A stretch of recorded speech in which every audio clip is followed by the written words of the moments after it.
Čau lidi, vítejte u dalšího videa, takže určitě mě znáte. Já jsem Tchoř, jmenuji se Melisa a mohli jste se mě všimnout v seriálu Princezna Kačka v plnočástech. Hrála jsem normálně Melisu, ale kamarádku té Princezny Kačky. Ve skutečnosti moc velké kamarádky nejsme, no. Ale musela jsem to hrát, no. Herečka je prostě herečka, no. Takže tohle je taková upoutávka na další epizody. Je to vlastně můj život, co se mi vlastně stává skoro každý den.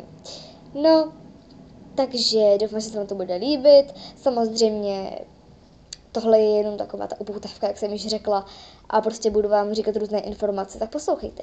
Takže první informace je, jmenuji se Melisa a budu natáčet různé prostě věci, co se mi stávají každý den.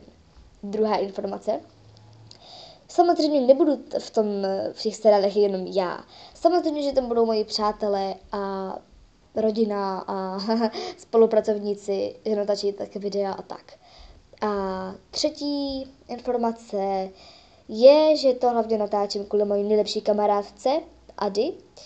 A chtěla bych si ji pozdravit. Ahoj Ady, mám tě ráda, čau, čau, čau. A samozřejmě taky tam bude, jak to říct, no, prostě já, Melisa, tak tam budu vlastně se svou nejlepší kamarádkou a to by mělo vystěhovat mě, ve skutečnosti jako mě, teď nemluvím za Melisu, teď mluvím normálně za sebe, takže by to mělo zvýrazňovat prostě mě a moji kamarádku.